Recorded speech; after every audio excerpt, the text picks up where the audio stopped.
جس چیز کو مانگنے کی توفیق مل رہی ہے، یہ اس بات کی دلیل ہے کہ وہ چیز بھی ملے گی۔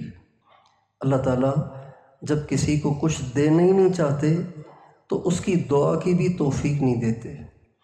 دعا کی توفیق ملنا یہ گویا ملنے کی پیشن گوئی ہے، اس لیے دعا بہت مانگنی چاہیے۔